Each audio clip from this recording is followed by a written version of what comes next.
To the Great Basin Smoke Dispersion Briefing for Thursday, April 21st. Over the last week, we've seen precipitation mainly across the northern third of the Great Basin and also in parts of the northern Sierra. However, over the last 2 weeks, this same trend continues, but still very dry over the southern half of the Great Basin, with little, if any, precipitation recently. In areas further north across Idaho and Wyoming and in the northern Sierra, precipitation has been above normal for the time of year, but a little bit further south into northern Nevada and parts of the higher terrain of Utah, generally near to below normal precipitation.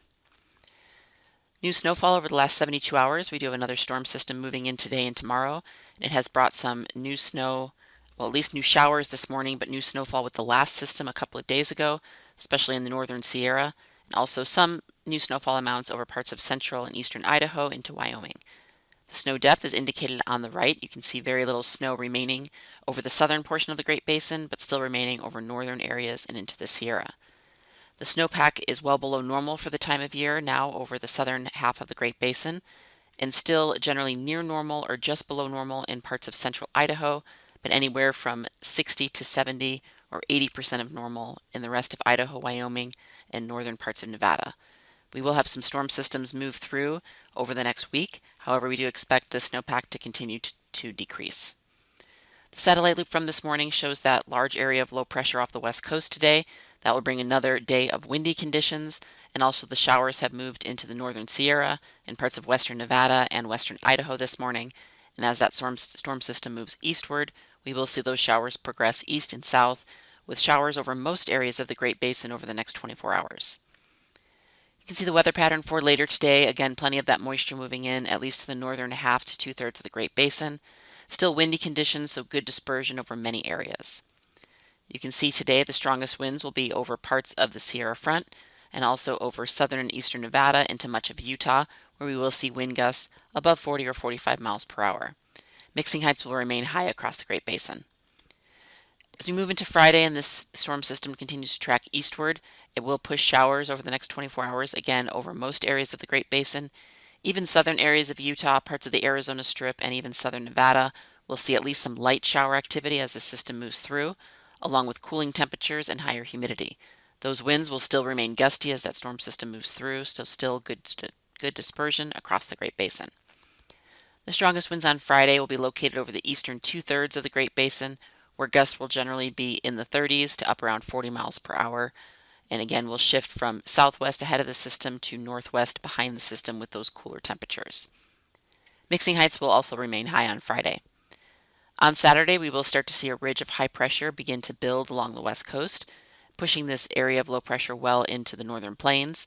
We will still keep some shower activity, especially across parts of eastern Idaho, Wyoming, and northern Utah with those gusty northwest winds, so still good dispersion. We will see winds diminish over western areas of the Great Basin, so you will see that dispersion decrease as well. On Saturday, the stronger winds will be located over the higher terrain of Utah, parts of Wyoming into eastern Idaho, where those northwest winds will likely gust in the 20s to around 30 to 35 miles per hour. So not quite as strong as what we'll see today or tomorrow, but still breezy conditions with continued showers and cooler temperatures. Temperatures will start to warm up over the weekend over western areas of the Great Basin with continued high mixing heights. With these gusty winds, both ahead of this system and as it moves through and behind it, we'll continue with those high clearing indices across Utah for the next few days.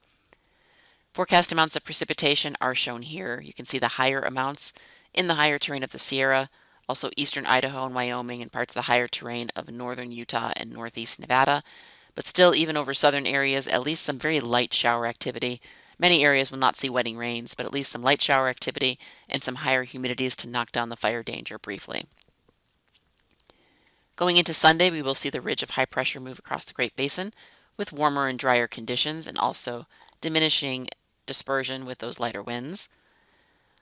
On Monday, that ridge flattens a little bit as we see another area of low pressure move into the northwest.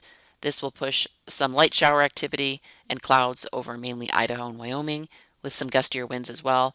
We will see fairly good dispersion across the Great Basin, but still drier conditions over the southern half of the region. On Tuesday, the system dips a little bit further south.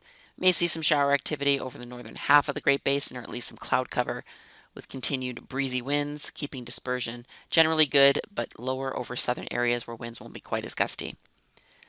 Moving into Wednesday, still hanging on to this area of low pressure off the west coast with breezy southwest winds and drier conditions in many areas of the Great Basin. So looking at our conditions from Sunday morning through Tuesday morning, as this behind this system that moves through over the next couple of days, any shower activity will be very light and confined to generally Idaho, Wyoming, and parts of northern Utah. The 8 to 14-day outlook taking us from April 28th to May 4th shows warm and dry conditions for the Four Corners area into Utah and parts of southern and eastern Nevada, and those cooler and wetter conditions mainly confined to northern areas of the Great Basin. That concludes our webcast for today. Check back on Monday for the latest updates.